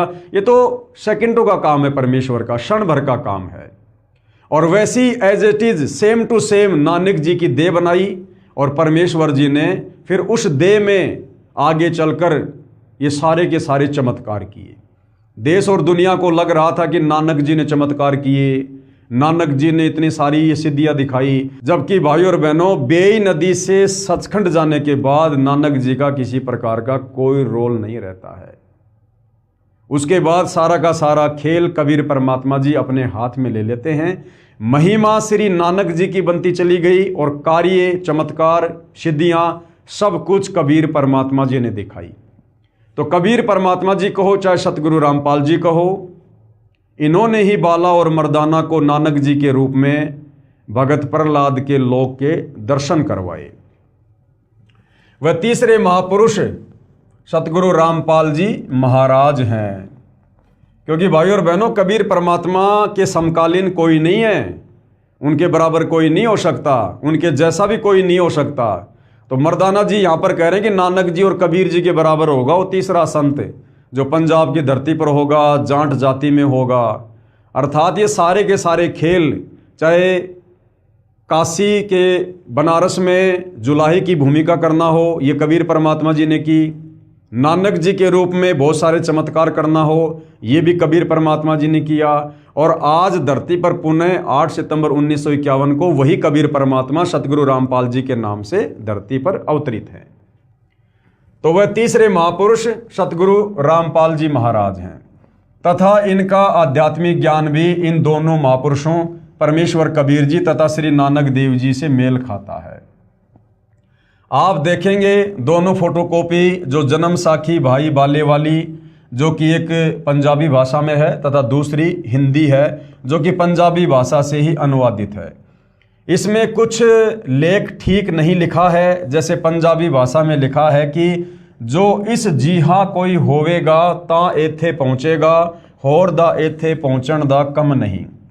परंतु हिंदी वाली जन्म साखी में यह विवरण नहीं है, जो बहुत महत्वपूर्ण है। इससे सिद्ध है कि लिखते समय कुछ लेख बदल जाता है, फिर भी ढेर सारे प्रमाण हैं जो इस पुस्तक में अन्य महापुरुषों के द्वारा सतगुरु रामपाल जी महाराज के विषय में कहे गए हैं, वे भी इसी को प्रमाणित करते हैं। विशेष यदि कोई ये कहे कि जन्म साखी में लिखी व्याख्या संत गरीबदास जी गांव छुडानी वाले के लिए है, यानी भाई बाल्य वाली जन्म साखी में जो कहा गया ना कि वो जो संत होगा वो जाट जाति में होगा, पंजाब की धरती पर होगा, तो यहाँ पर शंका समाधान किया जा रहा है कि कोई ये ना सोचे कि ये आदरणीय गरीबदास जी के विषय में जो कि जाट जाति में थे, गांव छुडानी में थे, छुडानी भी उस समय जो है वो पंजाब की ही वो धरती पर था, तो कोई ये मन में शंका ना कर ले कि यहाँ पर भगत प्रहलाद ने जाट जाति का वर्णन, पंजाब की धरती पर आने का वर्णन आदरणीय गरीबदास जी के लिए किया होगा। यदि कोई ये कहे कि जन्म साखी में लिखी व्याख्या संत गरीबदास जी गांव छुडानी वाले के लिए है, क्योंकि वे भी जाट जाति से थे तथा छुडानी गांव भी पहले पंजाब प्रांत के अंतर्गत आता था, ये भी उचित नहीं लगती, क्योंकि संत गरीबदास जी ने अपनी अमृतवाणी असुर निकंदन रमेणी में कहा है कि सतगुरु दिल्ली मंडल आईसी, सूती धरनी सुम जगाईसी। आदरणीय गरीबदास जी ने तो खुद ही क्लियर कर दिया कि भैया वो संत मैं नहीं हूं जिसके विषय में भगत प्रहलाद ने मर्दाने को बताया था। क्योंकि आदरणीय गरीबदास जी को कबीर परमात्मा जिंदा महात्मा के रूप में मिले थे और उसके बाद उनको शतलोक दिखाया, उनका ज्ञान योग खोला, तो आदरणीय गरीबदास जी ने 5वें वेद सूक्ष्म वेद की रचना की, जिसको सदग्रंथ साहिब कहते हैं, जिस सदग्रंथ साहिब का सभी सतलोक आश्रमों में 3 दिन का पाठ होता है। तो उसी सदग्रंथ साहिब में से सतगुरु रामपाल जी ने जो हमें त्रिकाल संध्या दी है, सुबह का नित्य नियम, दोपहर की रमेणी, शाम की संध्या आरती, तो दोपहर की रमेणी को क्या कहते हैं? असुर निकंदन रमेणी, यानी दोपहर में हम भाई बहन जो आरती करते हैं उसको असुर निकंदन रमेणी कहते हैं। तो आदरणीय गरीबदास जी ने ये क्लियर कर दिया असुर निकंदन रमेणी में कि सतगुरु दिल्ली मंडल आईसी, सूती धरणी सुम जगाईसी, कि भाई मुझे जो सतगुरु मिला था, जो कबीर भगवान मिला था मुझे जिंदा बाबा के रूप में, वो आगे चलकर दिल्ली मंडल में आएगा। यानी गरीबदास जी ने क्लियर कर दिया कि दिल्ली मंडल में आगे चलकर मैं नहीं आऊँगा 8 सितंबर 1951 को, मेरे सतगुरुदेव जी आएंगे जो मुझे सतलोक से आकर जिंदा बाबा के रूप में मिले थे, कबीर जी। यानी वो कबीर जी ही आगे चलकर दिल्ली मंडल में आएंगे। और भाई और बहनों, जो विशेष संदेश सतगुरु रामपाल जी ने अपने इसार जेल के दौरान बाहर हम आत्माओं के लिए भेजे थे, उस विशेष संदेश में भी सतगुरु रामपाल जी ने इस विषय को लेकर बिल्कुल क्लियर कर दिया है कि वर्तमान में तुम्हारे सतगुरु के रूप में, यानी सतगुरुदेव भगवान स्वयं के विषय में कह रहे हैं कि वर्तमान में वही कबीर भगवान गरीबदास जी का सतगुरु वर्तमान में तुम्हारा गुरु है। कि भाई गरीबदास जी के समय आए थे और वर्तमान में तुम्हारे सामने प्रत्यक्ष प्रकट है, पहचान सको तो पहचान लो। तो गरीबदास जी के समय कौन आए थे? खुद कबीर भगवान आए थे जिंदा बाबा के रूप में। और गुरुदेव कह रहे हैं कि जो गरीबदास जी के समय आए थे वही महापुरुष आज धरती पर तुम्हारे सामने प्रत्यक्ष प्रकट है तुम्हारे गुरु के रूप में। यानी सतगुरु रामपाल जी स्वयं वही जिंदा बाबा, वही कबीर भगवान है, जो बड़े सौभाग्य से आप और हमें सतगुरुदेव भगवान के रूप में नसीब हुए हैं। एक छोटा सा संदेश सतगुरु रामपाल जी परमेश्वर जी का सुनिएगा। तो क्या बताते हैं? उत्तर दक्षिण पूर्व पश्चिम फिरता दाने दाने लो, और सर्व कला सतगुरु साहिब की, हरि आए हरियाणे। गरीबदास जी के समय आए थे रिबारे भाई प्रगट सामने था रे, पहचाने जात पहचान लियो। गरीबदास जी के समय आए थे रिबारे भाई प्रगट सामने था रे, पहचाने जात पहचान लियो। गरीबदास जी के समय आए थे रिबारे भाई प्रगट सामने था रे, पहचाने जात पहचान लियो। तो भाई और बहनों, इससे भी ये क्लियर हो जाता है कि वर्तमान में सतगुरु रामपाल जी परमेश्वर स्वयं कबीर भगवान है, कबीर परमात्मा है। और गरीबदास जी ने तो क्लियर कर ही दिया कि सतगुरु दिल्ली मंडल आईसी, यानी मेरा सतगुरु कबीर भगवान आगे चलकर दिल्ली मंडल में आएगा, मैं गरीबदास नहीं आऊँगा। तो भगत प्रहलाद ने मर्दाने से जो कहा था वो सतगुरु रामपाल जी परमेश्वर जी के लिए है। संत गरीबदास जी ने अपनी अमृतवाणी असुर निकंदन रमेणी में कहा है कि सतगुरु दिल्ली मंडल आईसी, यानी मेरा सतगुरु कबीर आगे चलकर दिल्ली मंडल में आएगा, यानी गांव धनाने में प्रकट होगा। और सूती धरनी सुम जगाईसी, भावार्थ है कि संत गरीबदास जी के सतगुरु पूज्य कबीर साहिब जी थे। पुराना रोहतक जिला सोनीपत, रोहतक तथा झज्जर को मिलाकर एक जिला रोहतक था, दिल्ली मंडल में लगता था। यह किसी राजा के अधीन नहीं था, अंग्रेजों के शासनकाल में दिल्ली के अधीन था। संत गरीबदास जी ने स्पष्ट किया है कि सतगुरु यानी परमेश्वर कबीर जी दिल्ली मंडल में आएंगे। तो दिल्ली मंडल में वर्तमान में कौन आए? सतगुरु रामपाल जी आए। तो गरीबदास जी के सतगुरु यानी कबीर भगवान ही स्वयं 8 सितंबर 1951 को सतगुरु रामपाल जी के नाम से प्रकट हुए हैं। दिल्ली मंडल में आएंगे, भक्तिहीन प्राणियों को जगाएंगे, सूती धरनी सोम जगाईसी, और शत भक्ति कराएंगे।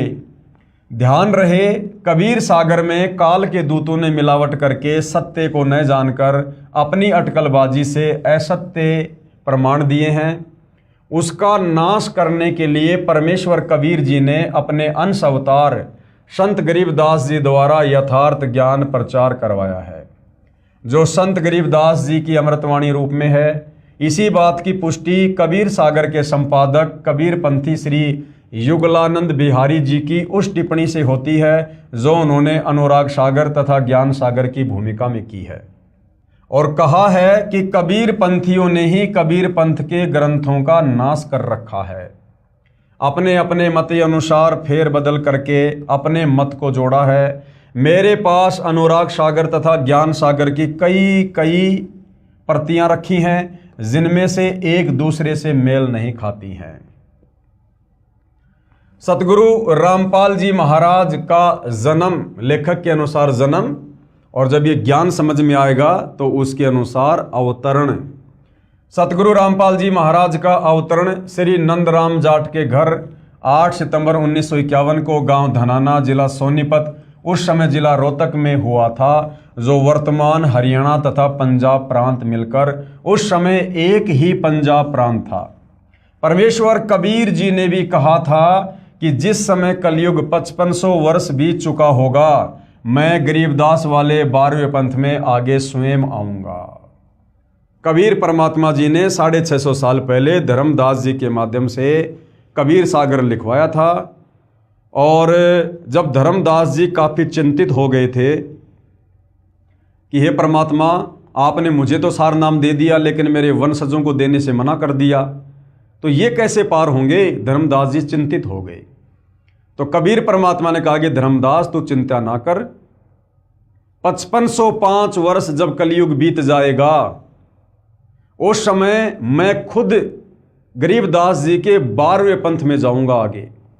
यानी गरीबदास जी का 12वां पंथ चल चुका होगा, और जब वो पंथ समाप्त होने वाला होगा उस समय मैं खुद ही उस 12वें पंथ में जाऊंगा।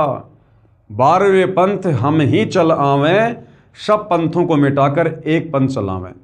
तो आदरणीय गरीबदास जी के 12वें पंथ में आगे चलकर खुद कबीर भगवान ने ही आना था, और खुद कबीर भगवान सतगुरु रामपाल जी के नाम से आदरणीय गरीबदास जी के 12वें पंथ में ही आए, क्योंकि साधु वचन पलटे नहीं, चाहे पलट जाए ब्रह्मांड। तो 17 फरवरी 1988 को सतगुरु रामपाल जी ने एक अच्छी आत्मा आदरणीय राम देवानंद जी को अपना मुंह बोला गुरु धारण किया, और 17 फरवरी 1988 को गरीबदास जी के 12वें पंथ में दीक्षा ली। सांसारिक दिखावे में दीक्षा ली, अन्यथा जगत गुरु को किसी से गुरु बनाकर दीक्षा लेने की आवश्यकता नहीं होती है। परमेश्वर कबीर जी ने भी कहा था कि जिस समय कलयुग 5500 वर्ष बीत चुका होगा, मैं गरीबदास वाले 12वें पंथ में आगे स्वयं आऊंगा। संत गरीबदास जी द्वारा मेरी यानी कबीर परमेश्वर की महिमा की वाणी प्रकट होगी, तथा गरीबदास वाले 12वें पंथ तक के साधक मुझे आधार बनाकर वाणी को समझने की कोशिश करेंगे, परंतु वाणी को न समझकर शतनाम तथा सारनाम से वंचित रहने के कारण असंख्य जन्म तक शतलोक प्राप्ति नहीं कर पाएंगे। यानी गरीबदास जी के पंथ में जितने भी समय तक गरीबदास जी का पंथ चला, तो गरीबदास जी के पंथ में जितने भी लोग नाम दीक्षा लेंगे, उपदेश प्राप्त करेंगे, वो लोग असंख्य जन्मों तक मोक्ष प्राप्त नहीं कर पाएंगे। उसी 12वें पंथ यानी गरीबदास जी वाले पंथ में, उसी 12वें पंथ गरीबदास जी वाले पंथ में मैं परमेश्वर कबीर जी ही स्वयं चलकर आऊंगा। इस विषय पर भाइयों और बहनों मैंने बहुत सारी वीडियो विस्तार से बना रखे हैं कि आदरणीय गरीबदास जी के 12वें पंथ में स्वयं कबीर परमात्मा ही सतगुरु रामपाल जी के नाम से आए हैं। बहुत सारे जो प्रमाण हैं गुरुदेव के सत्संगों से दास ने दिए हुए हैं। इस ज्ञानगंगा पुस्तक पर यदि हम विस्तार से बात करेंगे तो नए भगत भाई बहन लेख को नहीं समझ पाएंगे। इसलिए यदि आप सतगुरु रामपाल जी परमेश्वर जी से उपदेश प्राप्त हैं तो आप मुझदास के और भी बहुत सारे वीडियो सोशल मीडिया पर देख सकते हैं। इस विषय को लेकर आपको भली भांति समझ में आ जाएगा कि आदरणीय गरीबदास जी के 12वें पंथ में 17 फरवरी 1988 को कबीर परमात्मा यानी सतगुरु रामपाल जी ने आदरणीय रामदेवानंद जी से सांसारिक तौर पर दीक्षा लेकर उनको अपना मुंह बोला गुरु धारण करके उन्होंने जो है एंट्री की है, क्योंकि परमेश्वर की वाणी कभी गलत नहीं हो सकती है। उसी 12वें पंथ गरीबदास जी वाले पंथ में मैं परमेश्वर कबीर जी ही स्वयं चलकर आऊंगा। तब संत गरीबदास जी द्वारा प्रकट की गई वाणी को मैं कबीर परमेश्वर प्रकट होकर समझाऊंगा। तो सन 1994 से आदरणीय गरीबदास जी की वाणियों को सदग्रंथ साहिब को खोल खोल कर गांव गांव जाकर सत्संग करके कौन महापुरुष समझा रहे थे, सतगुरु रामपाल जी समझा रहे थे। और यहाँ पर आपको एक जो प्रमाण है और मिल गया है, संत गरीबदास जी द्वारा प्रकट की गई वाणी को मैं कबीर परमेश्वर क्या करूंगा, प्रकट होकर समझाऊंगा। मां के गर्भ से जन्म लेकर नहीं, प्रकट होकर समझाऊंगा। तो 8 सितंबर 1951 को सतगुरु रामपाल जी परमेश्वर आप और हम दो कोटि के जीवों की चरम दृष्टि को धोखा देते हुए, काल को धोखा देते हुए, क्योंकि इस परमेश्वर को कबीर भगवान को वेदों में तस्करा कहा है। तस्करा का मतलब होता है जो आंखों में धूल झोंक कर अपना कार्य करता है। तो ये परमात्मा इस काल की आंखों में धूल झोंक कर इस प्रकार की लीला करता है। आदरणीय नानक जी ने तो कबीर परमेश्वर जी को प्यार में ठग कहा है, जो काल को भी ठग लेता है और अपना ज्ञान प्रचार करके अपनी आत्माओं को शतलोक ले जाता है। तो ये परमेश्वर की अजब गजब लीला है भाइयों और बहनों। ये जब आप इस ज्ञान की गहराई में जाओगे, जब आपको सतगुरु रामपाल जी से जुड़ने के बाद काफ़ी समय हो जाएगा, 5-10 वर्ष, उसके बाद आपको ये बातें समझ में आने लगेंगी। तो क्या कहा गया है, उसी 12वें पंथ गरीबदास जी वाले पंथ में मैं यानी परमेश्वर कबीर ही स्वयं चलकर आऊंगा तथा संत गरीबदास जी द्वारा प्रकट की गई वाणी को मैं कबीर परमेश्वर प्रकट होकर समझाऊंगा। प्रकट होकर, इससे सिद्ध हुआ कि जन्म साखी में जिस जाट संत के विषय में कहा है, निर्विवाद रूप से वह सतगुरु रामपाल जी महाराज ही हैं। फिर भी हम संत गरीबदास जी का विशेष आदर करते हैं, क्योंकि उन्होंने परमेश्वर कबीर जी का अमर संदेश सुनाया है। यदि कोई भ्रम उत्पन्न करे, ये दूसरी शंका है, यदि कोई भ्रम उत्पन्न करे कि 10 गुरु साहिबानों में से भी किसी की ओर संकेत हो सकता है कि भाई भगत प्रहलाद ने जो मर्दाना को कहा था कि वो जाट वर्ण में आएगा, पंजाब की धरती पर आएगा, तो कोई ये भ्रम पैदा ना करे कि वो 10 सिख गुरु साहिबानों की ओर संकेत है। जी नहीं, इसके लिए ध्यान रहे कि 10 सिख गुरु साहिबानों में से कोई भी जाट जाति से नहीं था। दूसरे सिख गुरु श्री अंगद देव जी खत्री थे, यानी नानक जी भी जाति से जो है वो खत्री थे, और दूसरे सिख गुरु श्री अंगद देव जी भी जो है वो खत्री थे। तीसरे श्री अमरदास जी भी जो है वो खत्री थे। चौथे गुरु श्री रामदास जी भी जो है वो खत्री थे, तथा 5वें गुरु श्री अर्जुन देव जी से लेकर 10वें तथा अंतिम श्री गुरु गोविंद सिंह जी तक श्री गुरु रामदास जी की संतान अर्थात खत्री ही थे। फिर भी हम सभी सिख गुरु साहिबानों का विशेष आदर करते हैं। यानी कहने का मतलब है, मर्दाना ने जो पूछा था, भगत प्रहलाद ने जो बताया था कि वो जाट वर्ण में होगा, पंजाब की धरती पर होगा, वो सतगुरु रामपाल जी परमेश्वर जी के विषय में है।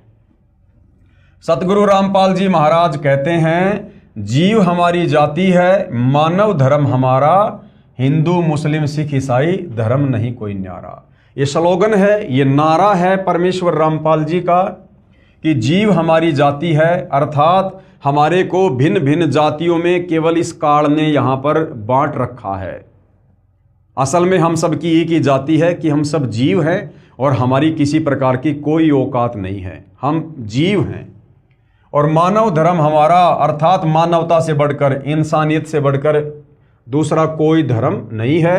ये बाकी जितने भी धर्म हैं हजारों की संख्या में, मुख्य तौर पर हिंदू, मुस्लिम, सिख, ईसाई, जैनी, बौद्ध, यहूदी, फारसी, मंगोली, ये सब इस काल के द्वारा उत्पन्न किए गए हैं, काल के द्वारा बनवाए गए हैं। आप और हम परमेश्वर की आत्माओं को इस कलयुग के समय में आपस में जो है बांटने के मकसद से, क्योंकि इसी समय कबीर परमात्मा धरती पर तत्वदर्शी संत के रूप में प्रकट होते हैं, अपने ज्ञान का प्रचार करते हैं, आत्माओं को काल के जाल से मुक्त करवाकर सतलोक लेकर जाते हैं।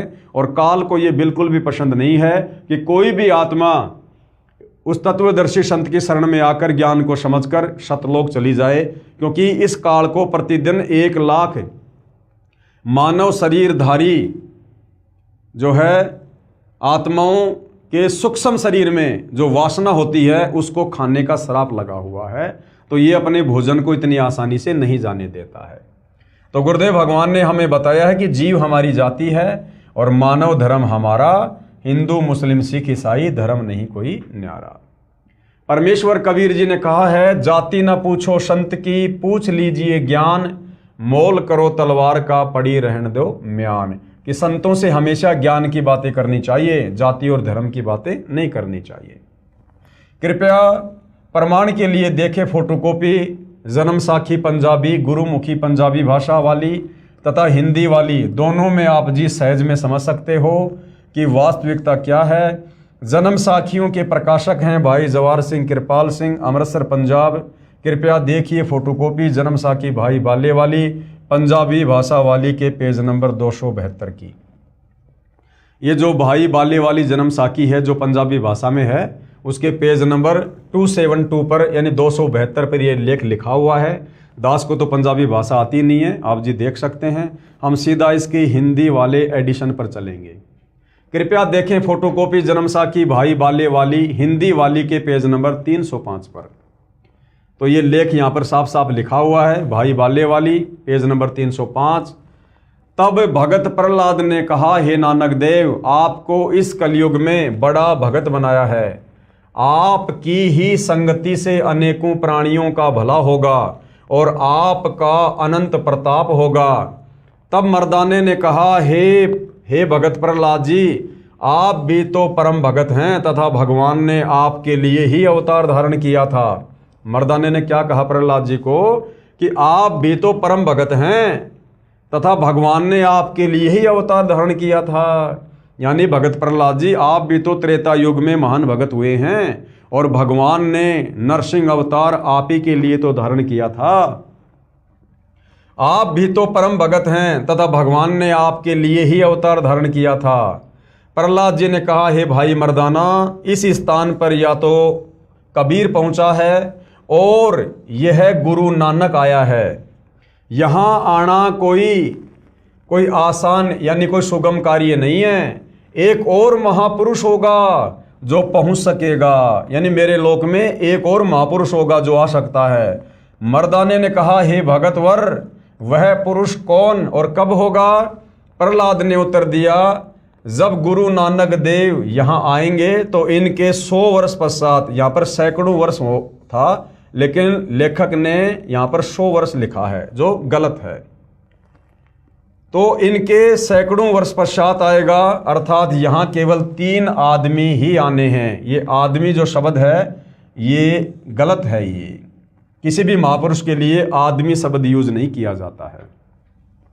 एक तो भगत कबीर अब देखो, जो भगत प्रहलाद है वो अपनी ज्ञानहीनता के चलते, अपनी अज्ञानता के चलते, तत्व ज्ञान ना होने के कारण, और परमात्मा जी को क्या कह रहा है? भगत। एक तो भगत कबीर और दूसरे श्री गुरु नानक देव जी, इनके पश्चात वह तीसरा आएगा। तब मर्दाने ने कहा, हे प्रहलाद जी, कबीर जी तो जुलाहा था और नानक देव जी खत्री हैं, परंतु वह तीसरा किस जाति का होगा? उत्तर में प्रहलाद जी ने कहा, हे मर्दाना, पंजाब की धरती, और वर्ण उसका जाट होगा। वर्ण क्या होगा? जाट होगा, जाट वर्ण में होगा। तथा नगर बटाला, ये बरवाला था भाई और बहनों, बटाला नहीं, तथा नगर बरवाला होगा। उस समय मर्दाना गुरु जी के चरण, फिर आगे लेख समाप्त हो जाता है। अब यहां पर किसी ने सवाल किया सतगुरु रामपाल जी के भक्तों से, प्रश्न, एक संस्कृत के विद्वान शास्त्री ने कहा कि आपके गुरु सतगुरु रामपाल जी महाराज संस्कृत नहीं पढ़े हैं। आप कहते हो कि उन्होंने श्रीमद् भगवद गीता का यथार्थ अनुवाद करके भक्तों को बताया है, यह कभी नहीं हो सकता। तो भगत ने क्या उत्तर दिया? सतगुरु रामपाल जी महाराज के भगत ने उत्तर दिया, शास्त्री जी, उसी को तो परमेश्वर का अवतार कहते हैं जो भाषा का ज्ञान ना होते हुए यथार्थ अनुवाद कर दे। क्योंकि परमेश्वर सर्वज्ञ है, सर्वज्ञ यानी सब कुछ जानने वाला, वो हर भाषाओं को जानता है। उन्हीं गुणों से युक्त उसका भेजा हुआ अवतार होता है। वह अवतार सतगुरु रामपाल जी महाराज जी हैं। जबकि इस ज्ञान की गहराई में जाने के बाद पता चलेगा कि सतगुरु रामपाल जी किसी के अवतार नहीं हैं।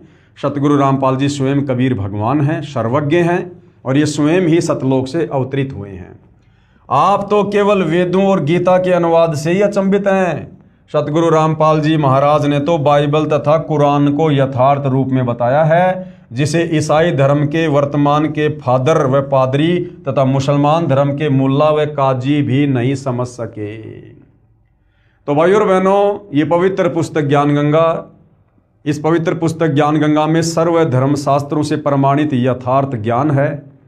आज से पहले हमने केवल अज्ञान ही सुना था। अज्ञानी धर्मगुरुओं की मनमुखी भक्ति वाली बातें, शास्त्रों वाली बातें हमने सुनी थी। अब जब हमारे सामने ये प्रमाणित ज्ञान आएगा तो आत्मा एकदम से तो स्वीकार नहीं करती है, लेकिन यदि हम थोड़ा सा धैर्य रखेंगे, थोड़ी रुचि लेंगे और परमपिता परमेश्वर जी से यदि हम अरदास करेंगे सद्बुद्धि की, तो भाई और बहनों, अवश्य हमें यह तत्व ज्ञान समझ में आएगा, जो तत्व ज्ञान हमारे ही धर्मशास्त्रों में था। लेकिन हमारे ज्ञानहीन काल प्रेरित धर्म गुरु हमें शास्त्रों से इस ज्ञान को निकाल कर नहीं दे पाए और हमें यथार्थ भक्ति और भगवान से दूर रखा, अपरिचित रखा, जिसका खामियाजा हम युगों युगों से भुगत रहे हैं। ना जाने कितनी बार हमने लख 84 योनियाँ भोगी हैं, कितनी बार हम स्वर्ग में गए, हम नरक में गए, असहनीय पीड़ाओं को भोगा, मोक्ष ना होने के चलते।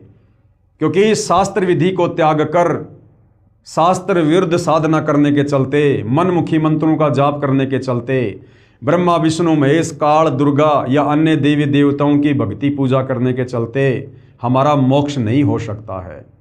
तो भाई और बहनों, आज वो समय आ गया है। ये कलयुग की बिचली पीढ़ी है, मोक्ष का प्राइम टाइम है। आप और हमारे पास में गोल्डन चांस है। परमात्मा कबीर देव स्वयं सतगुरु रामपाल जी के नाम से धरती पर प्रकट हैं, जगत गुरु की भूमिका कर रहे हैं, तत्वदर्शी संत की भूमिका कर रहे हैं। हमने थोड़ा सा धैर्य रखना है, निष्पक्ष होकर हमने उनके ज्ञान को थोड़ी रुचि लेकर समझना है। एक बार यदि आत्मा ने इस ज्ञान को पकड़ लिया, स्वीकार कर लिया, तो भाई और बहनों, फिर मोक्ष में किसी भी प्रकार की कोई शंका नहीं है। और जैसे जैसे आपको ज्ञान समझ में आ जाता है, और यदि आप नाम दीक्षा लेने के इच्छुक हैं, तो सतलोक आश्रम के मोबाइल नंबरों पर संपर्क कीजिएगा, या सतलोक आश्रम की वेबसाइट है www.jagatgururampalji.org। वहाँ से आपको समस्त जानकारी मिल जाएगी, कहाँ से आपको दीक्षा मिलेगी, कैसे मिलेगी, कैसे आप सतगुरु रामपाल जी के पावन चरण कमल से जुड़ सकते हैं, अपनी आत्मा का कल्याण करवा सकते हैं। तो हम इस पवित्र पुस्तक में धीरे धीरे आगे बढ़ेंगे। तो आज के इस वीडियो में केवल इतना ही। नेक्स्ट हमारा जो टॉपिक होगा वो होगा भक्ति मर्यादा, यानी अभी तक तो हमने केवल इस पुस्तक की भूमिका के ऊपर ही ये 3 वीडियो बनाए हैं और भूमिका को समझना बहुत ही ज़रूरी था। भूमिका को समझे बिना हम आगे पुस्तक के लेख को नहीं समझ सकते हैं। तो अब आगे यथार्थ में ज्ञानगंगा पुस्तक का ज्ञान शुरू होगा और सर्वप्रथम सतगुरु रामपाल जी से जुड़ने के लिए क्या क्या मर्यादा हैं, क्या क्या उनके नियम हैं, उनके विषय में जानकारी होनी बहुत ज़रूरी है। तो भाई और बहनों, कल रात्रि 8:30 बजे हम भक्ति और मर्यादाओं के विषय में जानकारी प्राप्त करेंगे। तब तक पूज्य गुरुदेव भगवान हम सबको आज्ञा दे, आशीर्वाद दे, सद्बुद्धि दे, हमें भ्रमने और भटकने से बचाए, परमेश्वर इस ज्ञान को समझने के लिए हमें योग्य बनाए। बंदी छोड़ सतगुरु रामपाल जी परमेश्वर जी की जय हो।